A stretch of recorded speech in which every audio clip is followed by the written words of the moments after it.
أعوذ بالله من الشيطان الرجيم بسم الله الرحمن الرحيم نحمده ونستعينه ونصلي على رسوله الكريم أما بعد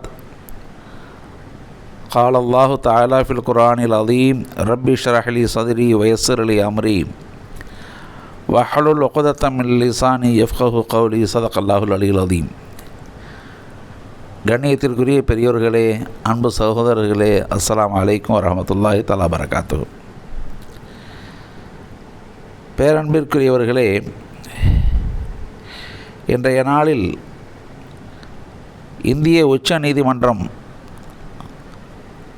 வக்ஃப் திருத்த சட்டம் குறித்த ஒரு தீர்ப்பை வழங்கியிருக்கிறது. அந்த தீர்ப்பு குறித்து இன்றைய வாத விவாதங்கள் பலவாறாக ஓடிக்கொண்டிருக்கின்றன. இன்று கிடைத்துள்ள இந்த தீர்ப்பில் சொல்லப்பட்ட விஷயங்களாக நமக்கு தெரிய வருவது, ஒரு சில விஷயங்களுக்கு நிரந்தரமான தடை விதித்தும் இன்னும் சிலவற்றிற்கு ஒரு தற்காலிக தீர்வளித்தும் இந்த தீர்ப்பு இன்று வழங்கப்பட்டிருக்கிறது. இந்த தீர்ப்பு குறித்து நாம் செய்தி சேகரிக்க வேண்டும் என்ற அடிப்படையில் சிலரை அணுகி கேட்டபோது, இன்னும் முழுமையான தீர்ப்பு விவரங்கள் சேரவில்லை,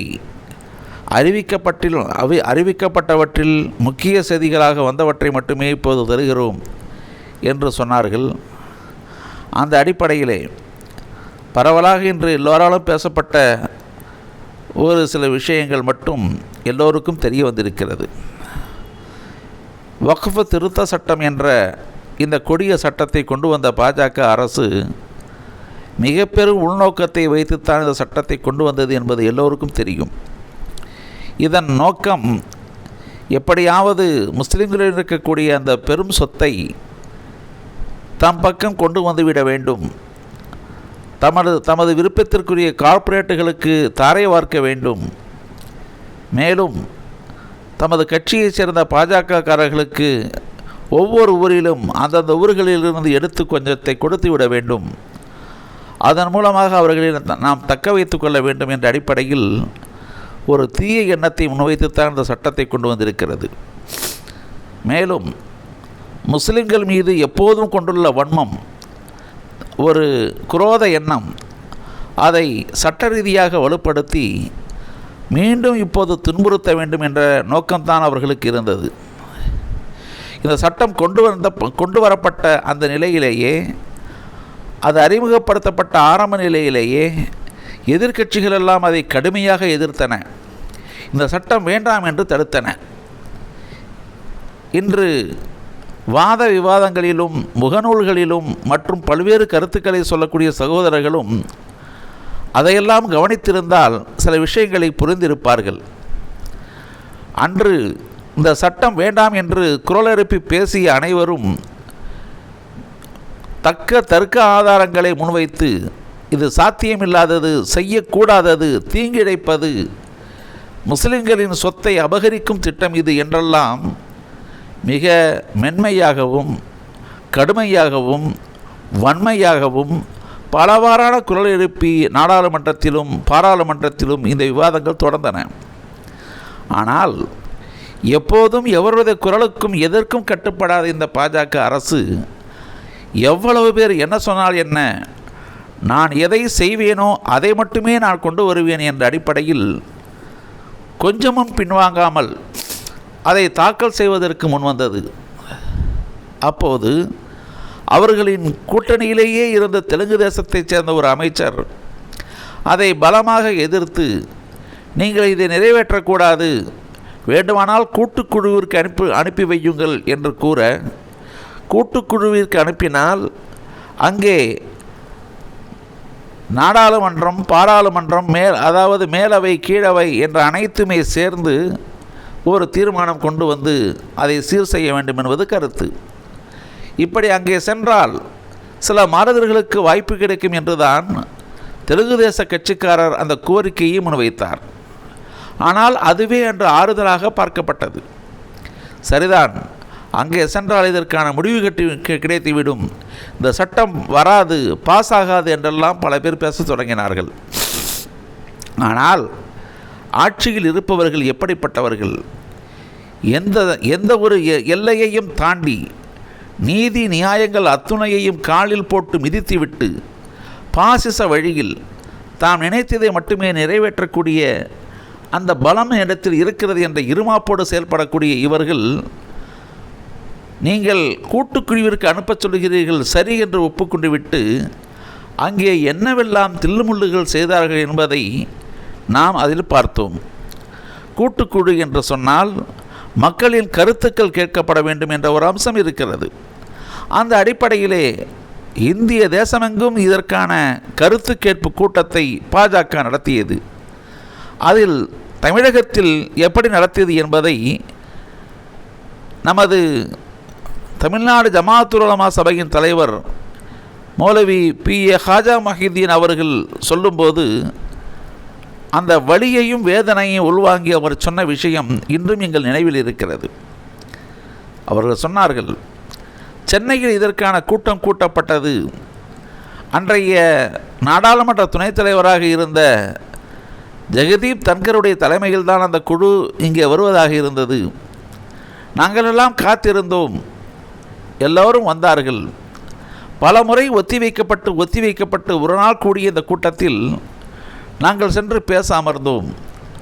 ஆனால் அங்கே கருத்து கேட்குதல் என்ற அடிப்படையிலே அவர்கள் ஏற்கனவே தயார் செய்து வைத்திருந்த இந்துத்துவாவின் பல நூறு அமைப்புகளின் தலைவர் செயலாளர் என்ற முறையிலே பல பேரை உள்ளே கொண்டு வந்து வைத்துவிட்டு நாங்கள் சென்ற ஜமாஅத்துல் உலமா இன்னும் இங்குள்ள அரசியல் கட்சிகள் இயக்கங்கள் இதனது பிரதிநிதிகள் எல்லாம் நாங்கள்லாம் சென்றபோது எங்களை விட பல 100 பேர் அங்கே அதிகம் அவர்கள் இருக்கிறார்கள்.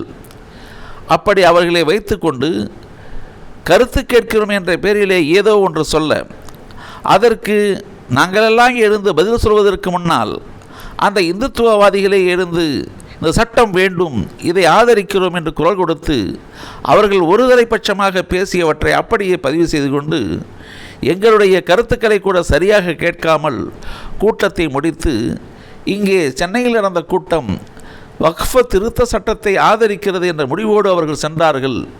இப்படித்தான் நாடெங்கும் நடந்தது. அதை வைத்தே அங்கே கொண்டு போய் இதற்கு நாடெங்கும் ஆதரவு இருக்கிறது என்ற ஒரு கருத்தை முன்வைத்து மீண்டும் அந்த சட்டத்தை பாஸ் செய்தார்கள். இப்படிப்பட்ட ஒரு அநியாயமும் அழிச்சாட்டியும் கொண்ட இவர்களுக்கு முன் இந்த சட்டம் வந்துவிட்ட போது அதற்காக இந்திய தேசமெங்கும் முஸ்லிம்கள் தமது வருத்தங்களையும் கோபங்களையும் வெளிக்காட்டி கொண்டிருந்தார்கள். என்ன செய்வது? இனி இந்த சொத்துக்கள் பறிபோய் விடுமா?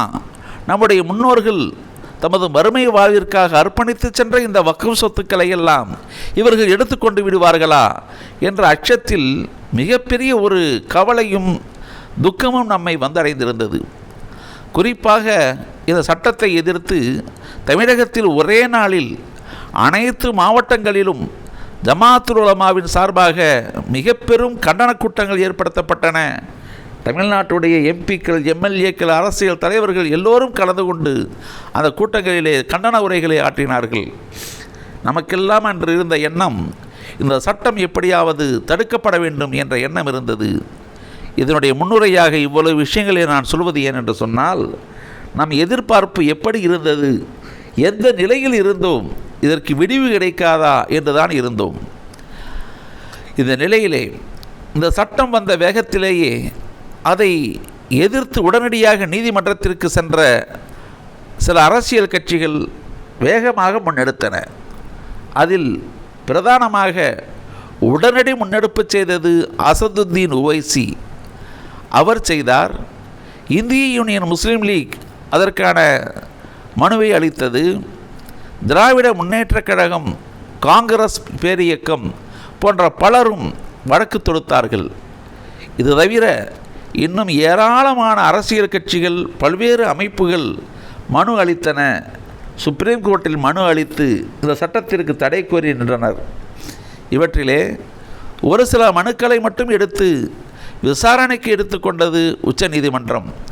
குறிப்பாக அசதுத்தீன் உவைசி அவர்களுடைய மனு இந்திய தேசிய காங்கிரஸின் மனு, திராவிட முன்னேற்ற கழகத்தின் மனு, இதுபோன்று இன்னும் ஒரு சில மனுக்களை ஏற்றுக்கொண்டு மற்றவற்றை வெளியில் வைத்துவிட்டு இந்த விசாரணையை தொடங்கியது உச்ச நீதிமன்றம்.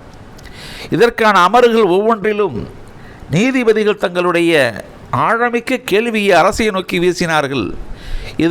இதன் மூலம் நீங்கள் என்ன நாடுகின்றீர்கள், உங்களுடைய நோக்கம் என்ன என்று ஒவ்வொன்றாக பட்டியலிட்டு கடும் கேள்விகளை முன்வைத்தார்கள். உண்மையிலேயே கேட்க வேண்டிய கேள்வி, நம் மனதையெல்லாம் ஆறுதல் படுத்திய கேள்வி. அப்படி ஒரு கேள்வியைத்தான் நீதிபதிகள் முன்வைத்தார்கள். இப்படியாக தொடர்ந்து வந்த அந்த வாத விவாதங்கள் இன்று தீர்ப்பாக வந்திருக்கின்றன.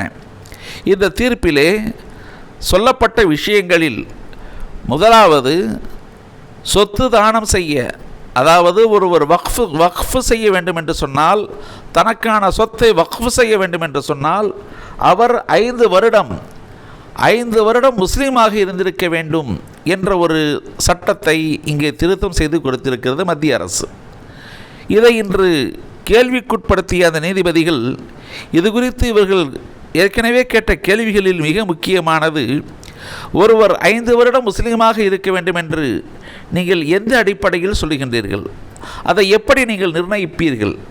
அவர் பிற மதங்களிலிருந்து மாறி இஸ்லாத்திற்கு சென்று 5 வருடம் அங்கே இருந்திருக்க வேண்டும் என்று சொல்கிறீர்களா, அல்லது முஸ்லீமாக இருந்து இப்படி வக்ஃபுக்கு தானம் கொடுப்பவர் தன்னுடைய செயல்பாடுகளில் 5 வருடம் இஸ்லாமிய செயல்பாடுகளையெல்லாம் செய்து சரியான முஸ்லீமாக இருக்க வேண்டும் என்று கருதுகிறீர்களா, அல்லது உங்களுடைய நோக்கம் என்ன, இதற்கான அளவுகோலை நீங்கள் எங்கிருந்து எடுத்தீர்கள் என்று கடுமையான கேள்விகளை முன்வைத்து, அதற்கு அவர்களே சொல்லும் பதிலாக ஒன்றை, நீங்கள் தான் தோன்றித்தனமாக இதை செய்திருக்கின்றீர்கள், இந்த விதி சரியான விதி அல்ல, இதை முற்றிலுமாக நாங்கள் நீக்குகிறோம் என்று அதை நீக்கி இருக்கிறார்கள். அல்ஹம்துலில்லாஹ். அடுத்ததாக இன்னொரு முக்கியமான செய்தி, யாரேனும் ஒருவர் ஒரு வக்ஃபு சொத்தை இது வக்ஃபுக்கு உரியதல்ல, இது எனக்கு சொந்தம் என்று ஒரு வழக்கு தொடுத்திருந்தால், அந்த வழக்கு போடப்பட்ட உடனேயே நீதிமன்றம் என்ன செய்ய வேண்டும் என்று சொன்னால், திருத்தப்பட்ட வக்ஃபு திருத்த சட்டம் என்ன சொல்கிறது என்று சொன்னால், உடனே அந்த சொத்து வக்ஃபு வாரியத்திற்கும் சொந்தமல்ல, வழக்கு தொடுத்தவருக்கும் சொந்தமல்ல, இதை தனியாக பிரித்து வைக்க வேண்டும் என்று சட்டம் சொல்கிறது. அதாவது காலமாக ஒரு சொத்து வக்ஃபு வாரியத்தில் இருக்கிறது. இன்று ஒரு இந்துத்துவவாதி ஒருவர் ஒரு மனு தாக்கல் செய்கிறார், இந்த சொத்து எனக்கு சொந்தம் என்று சொல்லுகின்றார். அப்படி சொல்லிவிட்டால் உடனே அது சர்ச்சைக்குரிய சொத்து என்று கூறி அதை தனிமைப்படுத்தி வைத்துவிட வேண்டும். வக்ஃபு வாரியத்துடைய எந்த விதமான இன்வால்வ்மெண்ட்டும் அங்கே இருக்கக்கூடாது. அதே போன்று வழக்கு தொடுத்தவருக்கும் எதுவும் இருக்கக்கூடாது. நீதிமன்றம் எப்பொழுது இதற்கு ஒரு தீர்வு தருகிறதோ அப்பொழுதுதான் அதற்கான தீர்வு கிடைக்கும், அப்போதுதான் இது யாருக்குடைய சொத்து என்று சொல்ல முடியும் என்று ஒரு சட்டத்தை கொண்டு வந்திருக்கிறது. இந்த சட்டத்தின் அடிப்படையில் இப்படி ஒரு நிலை ஏற்பட்டால், அதாவது வக்ஃபு சொத்தில் இதுவரை நடந்து வந்திருந்த அமல்கள் செயல்பாடுகள் யாவும் இப்பொழுது அரசால் தடுக்கப்படும். இது சர்ச்சைக்குரிய இடம், இதை செய்ய முடியாது, வழக்கு முடிந்தபின் செய்யலாம் என்று தடுத்து விடுவார்கள். உதாரணமாக, ஒரு பள்ளிவாசல் வக்ஃபு சொத்தாக இருக்கிறது. அந்த பள்ளிவாசல் மீது ஒரு வழக்கு தொடுக்கின்றார். இந்த பள்ளிவாசலிடம் என்னுடையது என்று சொல்லுகின்றார் என்று சொன்னால், இப்போது அது சர்ச்சைக்குரிய இடமாக ஆக்கப்பட்டு நீங்கள் அங்கே தொடக்கூடாது, மனுதாரரும் உள்ளே வரக்கூடாது என்று அதை பூட்டி வைப்பார்கள். இப்படி ஒரு அபாயத்தை உள்நோக்கத்தோடு பாஜக செய்திருந்தது. மேலும் ஏதேனும் ஒரு சொத்து சம்பந்தமாக ஒரு பிரச்சனை தோன்றி யாருக்கென்று அந்த சொத்து யாருக்குரியது என்பதை முடிவு செய்ய வேண்டும் என்று சொன்னால், அதை மாவட்ட ஆட்சியர் ஆய்வு செய்து யாருக்கென்று அவர் அதை முடிவு செய்யலாம். அப்படி செய்தால் அது இறுதியானது என்ற ஒரு முடிவை கொடுத்திருந்தார்கள்.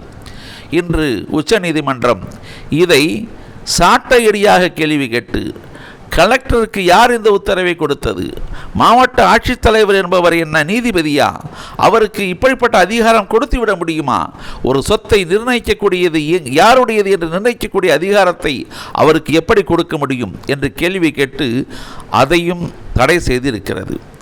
அருமைக்குரியவர்களே, மிக முக்கியமான இந்த விஷயம் உண்மையிலேயே பாராட்டப்பட வேண்டியது. மூன்றாவதாக ஒரு தீர்ப்பு என்னவென்று சொன்னால், வக்ஃப் வாரியத்தில் முஸ்லிம் அல்லாதவர்களை உள்ளே சேர்க்க வேண்டும் என்று இந்த வக்ஃப் திருத்த சட்டம் கொண்டு வந்திருக்கிறது. உதாரணமாக, ஒன்றிய அரசு ஏற்படுத்தக்கூடிய வக்ஃப் கவுன்சில், அதில் 22 உறுப்பினர்கள் இருப்பார்கள். அந்த 22 பேரில் 4 பேர் முஸ்லிம் அல்லாதவர்களை சேர்க்க வேண்டும் என்று சட்ட திருத்தம் சொல்கிறது. அதேபோன்று வக்ஃப் வாரியங்கள், அதாவது மாநில அரசுகள் ஏற்படுத்தக்கூடிய வக்ஃப் வாரியங்கள், அவற்றிலே 11 உறுப்பினர்கள் இருப்பார்கள். அங்கே முஸ்லிம் அல்லாதவர் 3 நியமிக்க வேண்டும் என்று அந்த சட்ட திருத்தம் சொல்கிறது. இன்று நீதிமன்றம் இந்த ஒரு விஷயத்தில் மட்டும் சற்றே ஒரு அட்ஜஸ்ட்மெண்ட் செய்தது போல சில விஷயங்களை பேசியிருக்கிறது. அதாவது, வக்ஃப் கவுன்சிலில் 22 பேர் இருக்கும் இடத்தில் இந்த 4 பேரை தவிர இதை கூடுதலாக நீங்கள் ஆக்கக்கூடாது, 4 பேரோடு நிறுத்தி கொள்ள வேண்டும் என்று சொல்லியிருக்கிறது. அதேபோன்று மாநில அரசுகளுடைய வக்ஃப் வாரியத்தில் 11 பேர் கொண்ட குழுவில் 3 மட்டும்தான் இருக்க வேண்டும், அதைவிட அதிகரிக்கக்கூடாது என்றும் சொல்லியிருக்கிறது. இத்தோடு சேர்த்து வக்ஃப் கவுன்சில் மற்றும் வக்ஃப் வாரியம் இரண்டிலும் தலைவர் பொறுப்பென்பது முஸ்லிம் சமூகத்தை சார்ந்தவரால் மட்டுமே இருக்க முடியும். அதில் நியமிக்கக்கூடிய இந்த மாற்று மதத்தவர்கள் யாரும் அந்த பதவிக்கு வர முடியாது என்றும் இன்று சட்ட திருத்தம் சொல்லியிருக்கிறது. அருமைக்குரியவர்களே, இதுதான் இன்று கொடுக்கப்பட்டிருக்கக்கூடிய இவற்றில் உள்ள அம்சங்கள், முக்கிய அம்சங்கள். இதிலே நாம் காண வேண்டியது 2 விஷயங்கள் நமக்கு முழு நிம்மதி தருவதாக இருக்கிறது. மூன்றாவது ஒரு விஷயம், நாம் ரொம்ப அதிகமும் பயந்தது அந்த விஷயத்தை தான். மற்றவர்களை உள்ளே கொண்டு வந்து வைத்து அவர்கள் மூலமாக பெரும் பிரச்சனை செய்யும் திட்டமிடுகிறார்கள் என்பதுதான் நம்முடைய கருத்து. இது நடந்தால் இது மிகப்பெரிய ஆபத்தாக முடியுமே என்ற கவலை நமக்கு. ஆனால் இன்று அதற்கு பாதி தீர்வு தான் கிடைத்திருக்கிறது. இதை வைத்து நாம் சமூகத்தினர் அதிகமானவர்கள் பல்வேறு கருத்துக்களை சொல்லி பல்வேறு சாடல்களையும் இப்படித்தான் நடக்குமா என்ற ஆதங்கங்களையும் விரக்தியையும் வெளிப்படுத்துவதையே நான் காண்கின்றேன். இந்த இடத்தில் எனது கருத்து, முஸ்லிம்களே நாம் சற்றே பொறுக்க வேண்டும். நமக்கு இருந்த தலைக்கு மேல் இருந்த மிகப்பெரிய தொங்கிக் கொண்டிருந்த கத்தி, அதனை நீதிமன்றம் வேறொரு கயிறு கட்டி இன்னொரு பக்கம் இழுத்து கட்டி இருக்கிறது.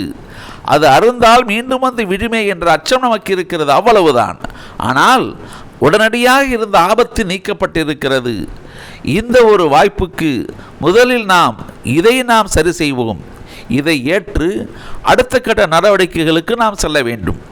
உதாரணமாக, இந்த நம்முடைய வக்ஃப் வாரியத்தில் மற்றவர்களை சேர்க்க வேண்டும் என்ற இந்த விதி நீதிமன்றத்தால் என்று சொல்லப்பட்டிருந்தாலும் இனி காலப்போக்கில் அடுத்தடுத்து நாம் செய்ய வேண்டியவற்றில் அதை நீக்குவதற்கான இன்னொரு நடவடிக்கையை நாம் செய்ய வேண்டும் என்பதுதான் இருக்க வேண்டுமே ஒழிய என்று கொடுக்கப்பட்ட தீர்ப்பை இது மோசமான தீர்ப்பு என்றோ அல்லது ஏற்கத்தக்கதல்ல என்றோ அல்லது அது குறித்த விமர்சனங்கள், எதிர்மறை விமர்சனங்கள் வைப்பதை நான் விரும்பவில்லை.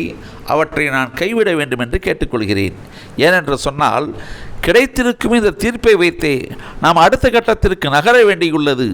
சற்றே ஆலோசித்து சற்றே என்ன நடக்க வேண்டும் என்று நாம் முடிவெடுத்து அதன்படி அதை செய்தால் எல்லாமும் சரியாக ஆகும்.